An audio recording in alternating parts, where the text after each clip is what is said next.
When you think about this globalist agenda, and it sort of goes in ebbs and flows, doesn't it? But it is constant in bringing about the nefarious evil that it needs to bring about. But in our lives, I think people are switching on, and so many switch on, and they get caught up in the hype of it. So, they get offended, and it's that soul, that emotion. So it's just shocking. This is so terrible. They're doing this, and I've watched it with influencers and groups of influencers where they'll get the next thing and they'll pump it because it gets some attention, and then everybody flames out on that cause, and they move off to the next thing, and it's like everybody's looking for the next high, it's manic depressed almost. We've got the next thing to give us an up, and then something's down, and then we're up, then we're down, and it's very inconsistent. This whole globalist agenda has been going for as long as time exists.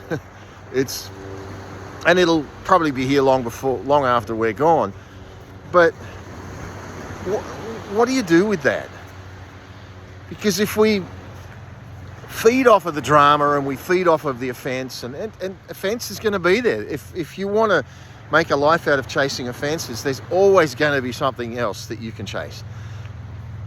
Excuse me, if it's not that they're trying to destroy our currency, it's the trafficking of children, it's drugs, it's alcohol, whatever. These things are terrible and they're shocking, but they're all part of a bigger plan, a bigger agenda, a bigger something. And I remember when I first started years ago now, 20-something years ago, 30 years ago, started switching on to the fact that something was at play here, an agenda.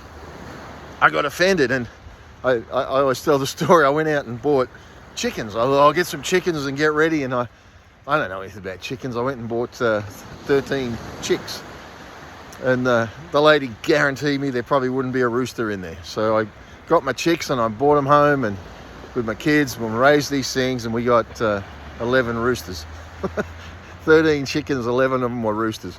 So I started to realise that no matter what I do, it's prone to fail. So then I'm looking and going, well, who's behind all of this? Because, because we always have to find who's responsible, right? Because that way we can deal with them and deal with it. And so I'm looking for who's responsible. And ultimately I came back to only one, and it was a spiritual demonic force called the devil. And I think the devil just is breathing. The Bible calls him the prince of the power of the air, really, isn't he? That moves in the sons of disobedience. And I think what he does is as mankind is all about themselves and humanism, they're aligned with the demonic, and they're aligned with the demonic agenda. And I think the more mankind unites behind something, it becomes a principality.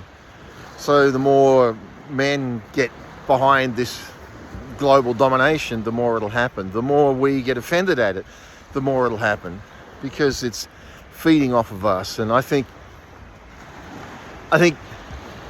it, whether you go to the left or to the right, you're still empowering it. They own the left and they own the right because they are the narrative. And I think the only way out of that is to break free. And I'm just going to give you a bit of a challenge here. It may be offensive, but I think if you just sit in this and you chew on it for a while, it might get some traction. I think this whole world is under a harlot spirit. It's spirit of harlotry, where really the women are all about themselves and what they can get and control and power and manipulation and everything that comes with a harlot. But men are under that same spirit. And men have really entertained that, brought that into their lives, and it's reduced them to nothing. It's reduced them to, well, they say, oh, they might have money and they might have influence and they might have power, but they don't have authority. Just because you've got power doesn't mean you've got authority. And I think the demonic brings power often, but the godly brings authority.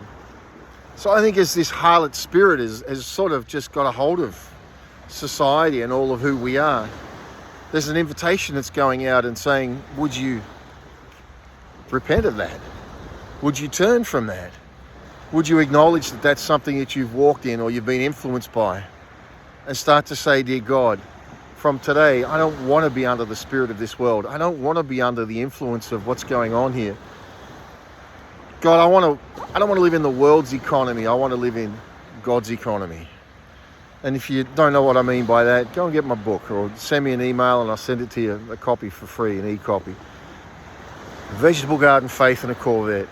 How to live in God's economy instead of the world's. So I think a lot of people jump in on this religion and they jump in on the next thing and they're trying to, even God, make knowledge out of God, and he just becomes the next thing instead of realizing that they've been serving this great harlot, this harlot beast, and the spawn of the harlot. And we've all been that. Until we stop and go, no more. God, I want to have a clean, a sanctified, a righteous relationship. I want to be in what you have for my life. I want to walk in the fullness of that no matter what goes on around me. I can walk in God's economy. God's economy, in a God relationship, a God marriage, God freedom. And friend, I can tell you now that when you walk in that, it's peace. No matter what goes on around you, it's peace, because he's in perfect peace, whose mind is stayed on God.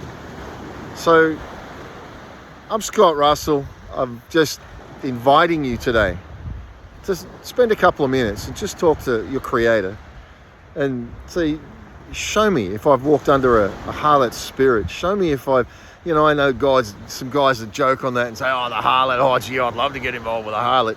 Yeah, really, huh? And that just shows your character right there.